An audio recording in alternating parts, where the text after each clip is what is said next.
Mes frères et sœurs bien-aimés, fils et filles de Dieu, ma famille chérie en Christ. Depuis le cœur de l'Église, en tant que successeur indigne de Saint-Pierre, je me tiens devant vous comme votre Père spirituel, l'âme embrasée par le feu de l'Esprit Saint, qui nous tisse ensemble dans la tapisserie sacrée de la foi. Vous n'êtes pas rassemblés ici par simple hasard.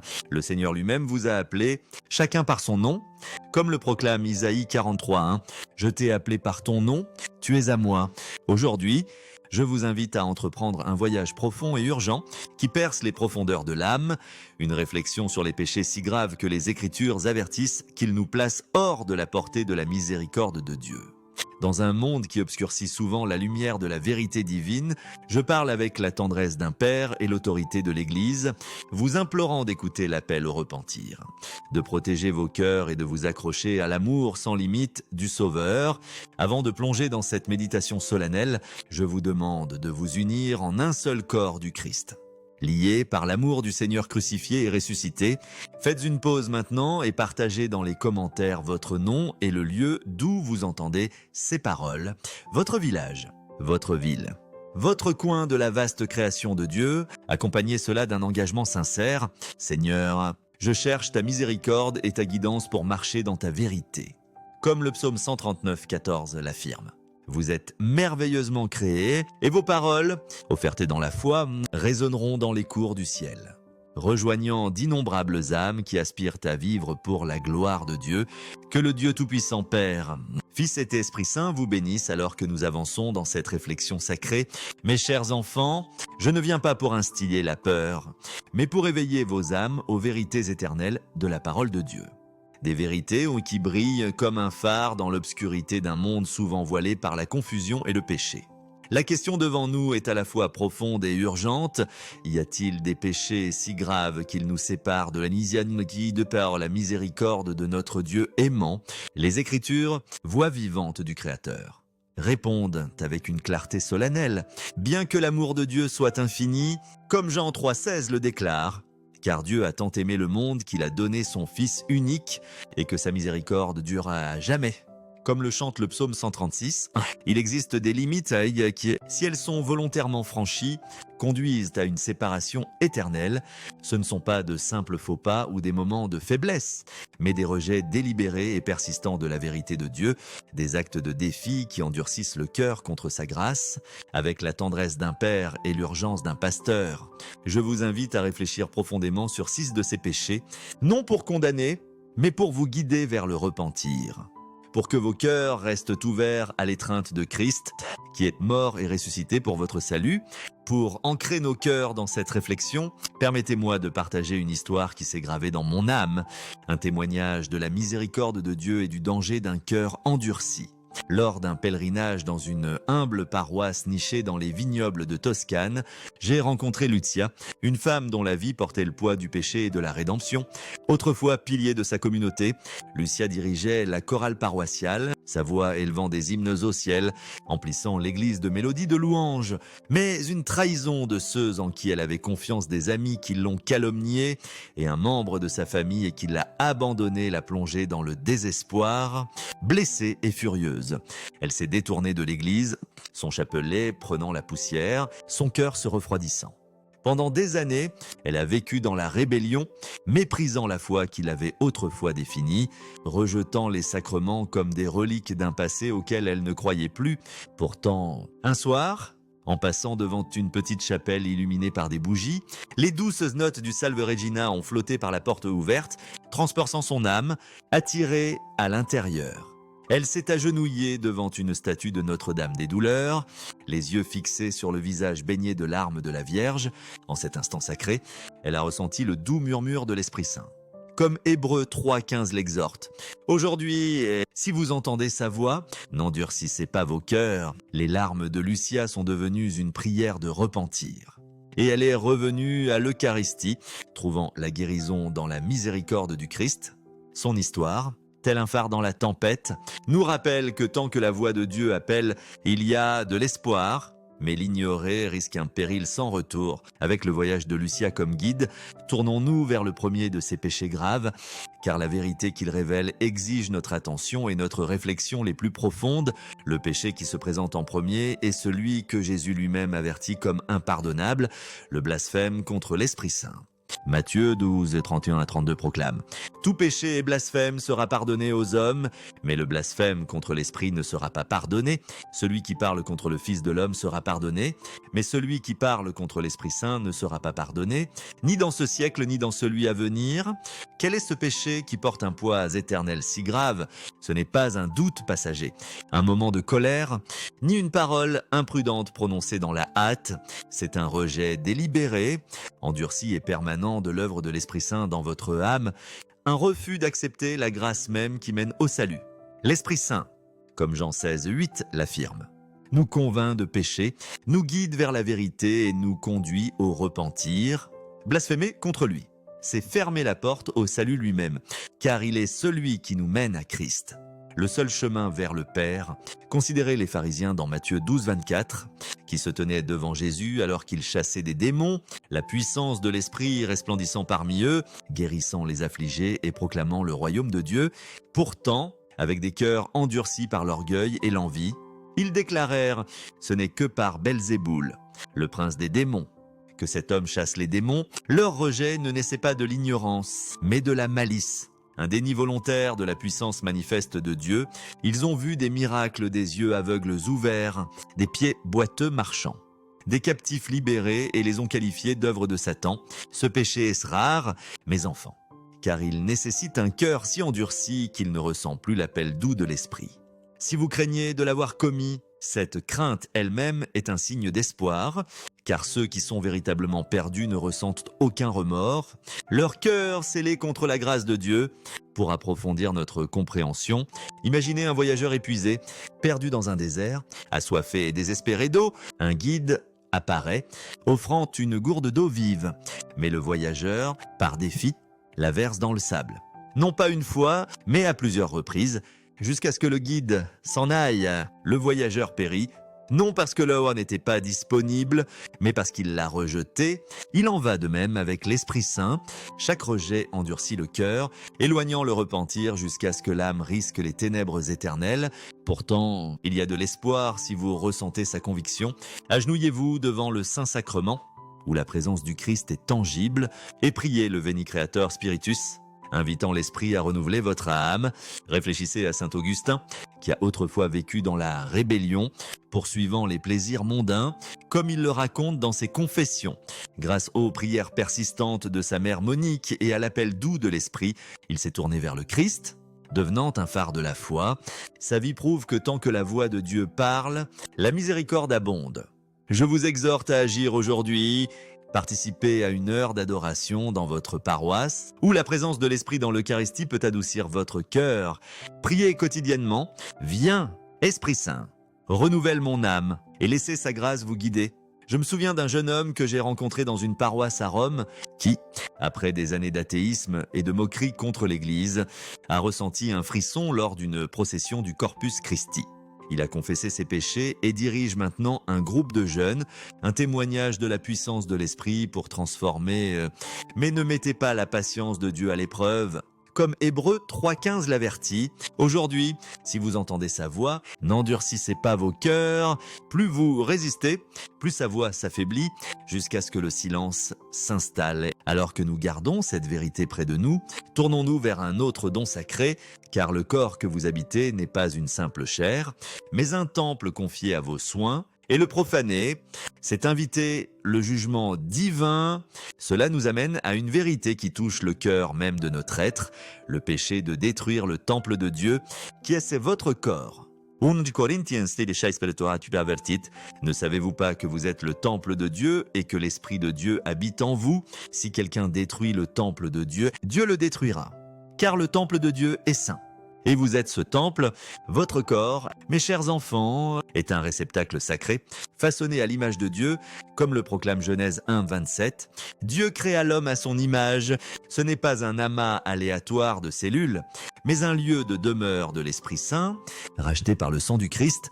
Comme l'affirme 1 Corinthiens 6, 20, vous avez été rachetés à grand prix, glorifiez donc Dieu dans votre corps. Profaner ce temple, c'est se rebeller contre le Créateur, un péché aux conséquences éternelles qui blesse le cœur de Dieu et attise son juste jugement. Les façons dont nous détruisons ce temple sont multiples, chacune étant un affront délibéré à la sainteté de la création de Dieu. Premièrement, l'immoralité sexuelle adultère, fornication, pornographie ou tout acte en dehors du dessein de Dieu profane le corps. 1 Corinthiens 16, 18 met en garde. Fuyez l'immoralité sexuelle.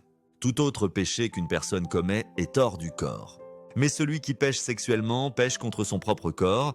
Ces actes, souvent rejetés comme des libertés personnelles à notre époque moderne, sont une profanation du temple destinée à glorifier Dieu. Imaginez une cathédrale, ses vitraux brillants de lumière divine, mais souillés par des graffitis gribouillés sur ses murs. Il en va de même lorsque nous laissons la luxure défigurer le corps, transformant un don sacré en instrument de péché. Je me souviens d'une femme dans une paroisse à Naples qui a confessé son combat contre la pornographie, un secret qui l'enchaînait dans la honte. Grâce au sacrement de la confession et à un engagement dans la prière quotidienne, elle a trouvé la liberté, son corps restauré comme un temple de louange. Je vous exhorte à fuir la tentation, évitez les médias compromettants.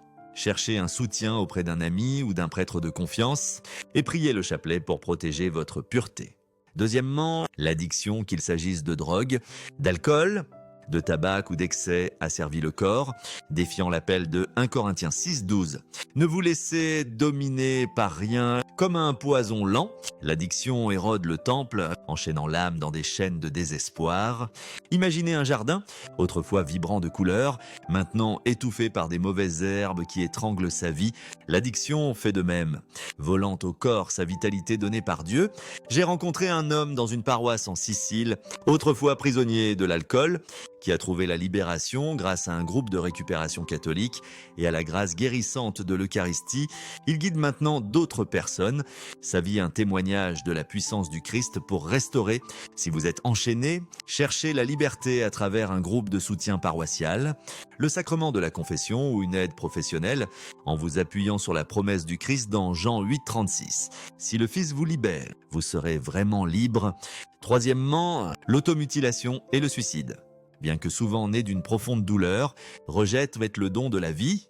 À ceux qui luttent, je supplie avec le cœur d'un père, vous n'êtes pas seuls. Le plan de Dieu perdure. Comme Jérémie 29, 11 le promet, j'ai des projets pour vous donner un avenir et une espérance. Votre vie est précieuse, un chef-d'œuvre de l'amour divin. Le suicide, un acte final de destruction, ne laisse pas de place au repentir. Une tragédie qui brise le cœur de Dieu. Réfléchissez à Sainte Thérèse de Lisieux, qui, malgré ses souffrances, s'est accrochée à l'amour de Dieu, offrant sa douleur comme une prière, comme elle l'écrit dans Histoire d'une âme.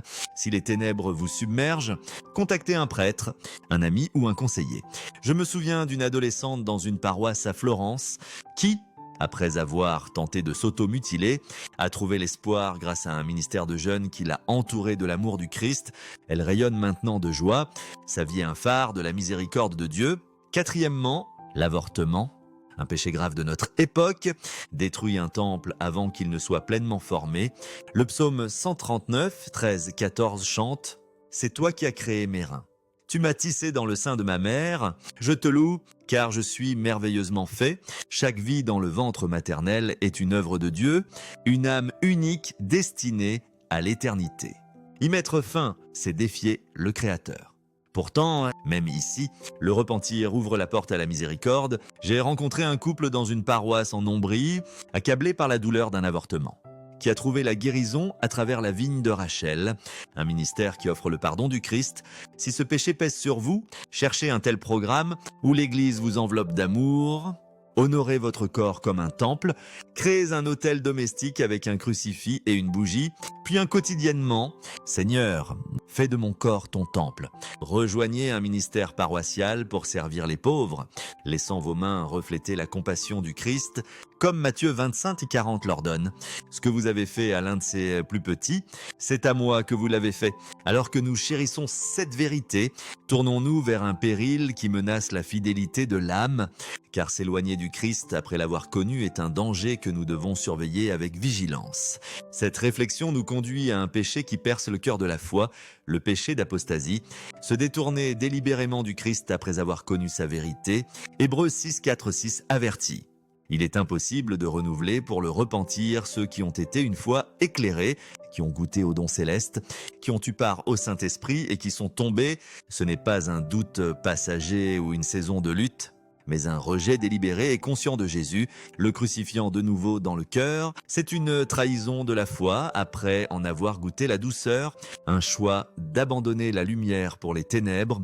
Considérez Judas Iscariote, qui a marché avec Jésus, a été témoin de ses miracles et a entendu ses enseignements, mais l'a vendu pour 30 pièces d'argent, comme Matthieu 26, 15 le raconte.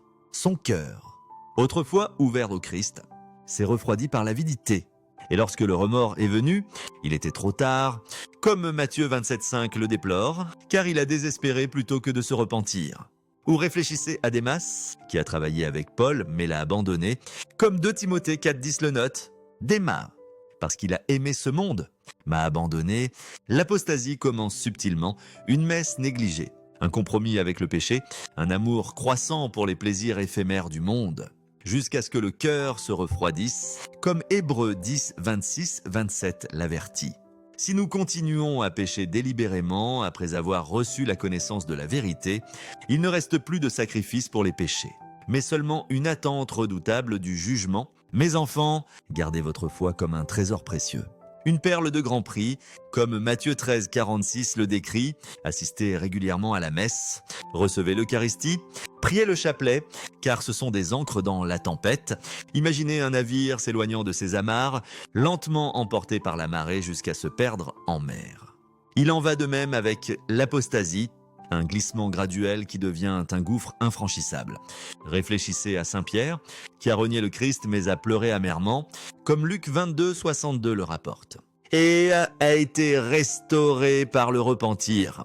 Devenant le roc de l'Église, si vous ressentez l'appel du Christ, vous n'êtes pas tombé trop loin. J'ai rencontré un homme dans une paroisse à Vérone qui, après des années d'abandon de la foi pour le succès mondain, est revenu à l'Église grâce à une retraite qui a ravivé son amour pour le Christ.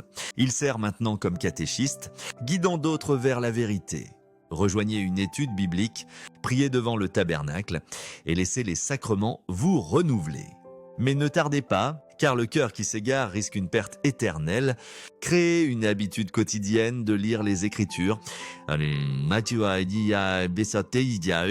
Peut-être en commençant par l'évangile de Jean, et priez.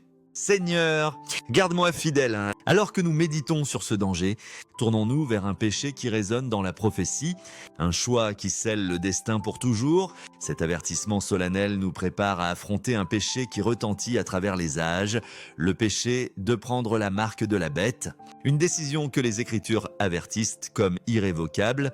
Apocalypse 13 proclame. Si quelqu'un adore la bête et son image et reçoit sa marque sur le front ou sur la main, il boira du vin de la fureur de Dieu. Cette marque, comme le décrit Apocalypse 13, 16, 17, est liée au règne de l'Antéchrist, un signe obligatoire d'allégeance qui interdit d'acheter ou de vendre sans elle. Ce n'est pas un simple symbole, mais bien aimé, mais un acte délibéré d'adoration, un rejet de Dieu qui endurcit le cœur au-delà du repentir, comme Apocalypse 16, 2 le note. Car ceux qui la prennent refusent de revenir en arrière, même au milieu du jugement divin. Ce n'est pas un acte accidentel, mais un choix conscient de s'aligner sur le mal, une déclaration finale de loyauté envers les forces qui s'opposent au Christ. Les vrais croyants, soutenus par la grâce du Christ, refuseront cette marque. Même au prix du martyr, comme Apocalypse 24 l'honore, je vis les âmes de ceux qui avaient été décapités à cause de leur témoignage de Jésus et parce qu'ils n'avaient pas reçu la marque. Imaginez un martyr debout, ferme, les yeux fixés sur le Christ crucifié, choisissant la mort plutôt que la trahison. Son sang, un témoignage d'une foi inébranlable. Nous devons préparer nos cœurs maintenant, car le monde pourrait ouvrir la voie à un tel système identifiant numérique, économie sans argent liquide ou pression sociale exigeant la conformité. Pourtant, l'Église sera enlevée avant cette tribulation, comme 1 Thessaloniciens 4,17 l'assure. Nous qui sommes vivants serons enlevés ensemble avec eux dans les nuées pour rencontrer le Seigneur. Malgré tout, je vous implore, choisissez le Christ aujourd'hui, vivez pour lui, assistez à la messe, priez avec ferveur pour ceux qui resteront confrontés à un choix éternel. Je me souviens d'une discussion avec un groupe de jeunes catholiques dans une paroisse à Milan qui exprimaient leur peur des persécutions futures. Je les ai encouragés à fortifier leur foi maintenant par la prière quotidienne et l'adoration eucharistique, préparant leur cœur à rester ferme. Créez un coin de prière avec une image du Sacré-Cœur. Priant quotidiennement, Jésus, je me fie à toi, rejoignez une mission paroissiale, proclamant l'amour du Christ. Comme Marc 16,15 l'ordonne, allez dans le monde entier et prêchez l'Évangile. Alors que nous réfléchissons à cet avertissement prophétique, tournons-nous vers un péché qui menace l'intégrité de l'âme, car la rébellion persistante contre la vérité de Dieu est un péril que nous devons éviter de toutes nos forces. Cela nous amène à une vérité qui défie notre résolution, le péché de pécher volontairement et sans repentir. Choisissant le péché malgré la connaissance de la vérité de Dieu, Hébreux 10, 26, 27 avertit. Si nous continuons à pécher délibérément après avoir reçu la connaissance de la vérité, il ne reste plus de sacrifice pour les péchés, mais seulement une attente redoutable du jugement. Ce n'est pas la lutte d'un cœur repentant qui trébuche mais cherche le pardon, mais un amour délibéré pour le péché qui défie la grâce de Dieu. Hébreux 10, 29 demande « Combien pire punition pensez-vous que méritera celui qui a piétiné le Fils de Dieu ? Considérez Pharaon, qui a endurci son cœur à travers 10 plaies, comme Exode 7, 13 le raconte, ignorant l'appel de Dieu jusqu'à ce que le jugement tombe sur l'Égypte. Ô Ésaü, qui a vendu son droit d'aînesse pour un repas éphémère et a pleuré trop tard, comme Hébreux 12, 16, 17 le déplore. Il n'a pas trouvé d'occasion de se repentir, bien qu'il l'ait cherché avec des larmes. Chaque péché apporte une conviction, un doux tiraillement de l'Esprit Saint, mais l'ignorer risque le silence. Comme Romains 1, 24 l'avertit. Dieu les a livrés à leurs désirs pécheurs. Imaginez une cloche sonnant doucement, son son vous appelant au repentir, mais s'estompant à chaque refus jusqu'à ce qu'elle soit muette. Il en va de même avec la voix de Dieu dans l'âme qui persiste dans le péché. J'ai rencontré une femme dans une paroisse à Bologne qui, malgré la connaissance des enseignements de l'Église, vivait dans la défiance, adoptant un mode de vie contraire au dessein de Dieu. Une expérience de mort imminente l'a réveillée à la réalité du jugement et elle est revenue au sacrement. Vivant désormais avec une foi renouvelée, si vous ressentez sa conviction, il y a de l'espoir, mais ne présumez pas de sa patience. Comme Galates 6, 7 le déclare, on ne se moque pas de Dieu, revenez au sacrement. Confessez vos péchés et laissez la miséricorde du Christ vous renouveler. Rejoignez une retraite paroissiale, puis en les stations de la croix, méditant sur le sacrifice du Christ. Réfléchissez à Sainte Marie-Madeleine, qui s'est détournée d'une vie de péché pour devenir disciple, comme Luc 8,2 le raconte. Son cœur transformé par l'amour du Christ. Sa vie montre que le repentir restaure. Créez une habitude d'examiner votre conscience chaque soir, demandant « Seigneur, où ai-je erré ?» et cherchez la confession régulièrement. Alors que nous tenons cette vérité, tournons-nous vers le péché final. Car le refus de pardonner peut nous couper de la miséricorde de Dieu, nous enfermant dans une prison de notre propre création. Cette réflexion nous conduit à un péché qui empoisonne l'âme comme un venin, le refus de pardonner, qui bloque le flux de la miséricorde de Dieu. Matthieu 6, 14, 15 avertit. Si vous pardonnez aux autres lorsqu'ils pêchent contre vous, votre Père Céleste vous pardonnera aussi. Mais si vous ne pardonnez pas aux autres leurs péchés, votre Père ne pardonnera pas vos péchés. Le refus de pardonner est une chaîne, vous liant dans l'amertume, comme Marc 11, 25 l'exhorte. Quand vous priez, si vous avez quelque chose contre quelqu'un, pardonnez-lui. La parabole de Jésus sur le serviteur impitoyable dans Matthieu 18, 21 à 35 illustre cette vérité de manière vivante. Un serviteur, pardonné d'une immense dette par son roi, a refusé la miséricorde à un compagnon qui lui devait peu, attirant la colère du roi. Jésus conclut « C'est ainsi que mon Père Céleste traitera chacun de vous si vous ne pardonnez pas de tout votre cœur. » Le pardon n'est pas un sentiment, mais un choix, une décision de libérer les autres comme le Christ nous a libérés. Rappelez-vous le Christ sur la croix. Priante, comme Luc 23, 34 le rapporte. Père, pardonne-leur, car ils ne savent pas ce qu'ils font. Sa miséricorde a coulé même dans l'agonie, un modèle pour nous tous. Imaginez un jardin étouffé par des épines, sa beauté étouffée, mais dégagée par l'acte de pardon, fleurissant à nouveau avec la grâce de Dieu. J'ai rencontré un homme dans une paroisse à Assise qui nourrissait de l'amertume contre un frère pendant des années, son cœur alourdi par le ressentiment. Grâce à une retraite centrée sur la miséricorde divine, il a choisi de pardonner, écrivant une lettre de réconciliation qui a restauré leur lien. Qui devez-vous pardonner aujourd'hui? Priez pour ceux qui vous ont blessés. Comme Éphésiens 4,32 l'ordonne, pardonnez-vous les uns aux autres. Comme Dieu vous a pardonné en Christ, créez un journal de prière. Écrivant « Seigneur, je pardonnais » et offrez une messe pour la réconciliation. Réfléchissez à Saint Jean-Paul II, qui a pardonné à son aspirant assassin, lui rendant visite en prison. Comme il le raconte dans ses écrits, montrant le pouvoir transformateur de la miséricorde, le refus de pardonner met en péril votre éternité. Mais le pardon vous libère pour recevoir la grâce de Dieu. Rejoignez un groupe de prière paroissiale où la foi partagée peut renforcer votre résolution de pardonner. Mais bien aimé, ces 6 péchés le blasphème contre l'esprit. La destruction du temple de Dieu, l'apostasie, prendre la marque de la bête, le péché volontaire et le refus de pardonner sont graves, mais la miséricorde de Dieu est plus grande, comme 2 Pierre 3,9 l'affirme. Il est patient avec vous, ne voulant pas que quelqu'un périsse, mais que tous parviennent au repentir. Si vous ressentez une conviction, Dieu vous appelle. N'attendez pas, car le jour du jugement approche. Comme Hébreux 10,31 l'avertit, il est terrible de tomber entre les mains du Dieu vivant. Revenez à l'Eucharistie. Priez le chapelet et vivez pour le Christ, afin que votre vie soit un hymne de louange. Tournons-nous vers Dieu dans la prière, confiant nos cœurs à sa miséricorde.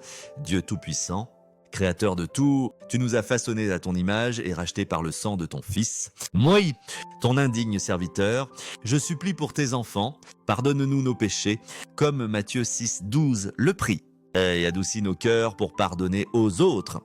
Garde-nous de rejeter ton esprit. Comme Jean 16,8 révèle son pouvoir de conviction. Ô Seigneur Jésus-Christ, notre Sauveur, tu as porté nos péchés sur la croix, garde-nous fidèles. Comme Hébreux 12,2 l'exhorte, en fixant nos yeux sur toi, protège-nous de la marque du mal, comme Apocalypse 14,11 l'avertit. Et permets-nous d'honorer nos corps, comme 1 Corinthiens 6,19 le proclame. Ô Esprit Saint, feu d'amour, allume en nous le zèle pour le repentir. Protège-nous du péché volontaire, comme Hébreux 10,26 l'avertit. Et enseigne-nous à pardonner, comme Éphésiens 4,32 l'ordonne. Remplis nos vies de ta grâce, afin que nos vies te louent, comme le psaume 156 l'appelle. Dieu miséricordieux, fortifie ton Église pour proclamer ta miséricorde. Console les affligés, guide les égarés et unis-nous dans l'Eucharistie. Comme Jean 6,64 promet la vie éternelle. Élève-nous, comme 1 Corinthiens 15,52 l'assure, pour demeurer avec toi pour toujours, Père éternel.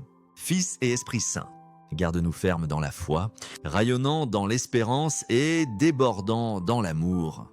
Que nos vies reflètent ta gloire jusqu'à ce que nous soyons dans ta joie éternelle.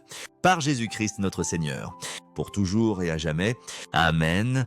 Mes chers enfants, partagez ce message avec une âme aujourd'hui, comme Matthieu 5,16 l'exhorte. Laissez briller votre lumière. Créez un espace sacré à la maison, un crucifix, une bougie, une Bible, et priez le chapelet ou la couronne de la miséricorde divine. À la messe, contemplez l'hostie, renouvelant votre engagement. Comme Colossiens 3,17 l'exhorte, organisez une veillée de prière pour les défunts et défendez les vulnérables. Comme Matthieu 25,40 l'ordonne, soyez un phare dans un monde obscur. Comme Philippiens 2,15 l'appelle, que la paix du Christ, l'amour de Marie et la bénédiction du Dieu Tout-Puissant Père, Fils et d'Esprit Saint demeurent avec vous toujours. Amen.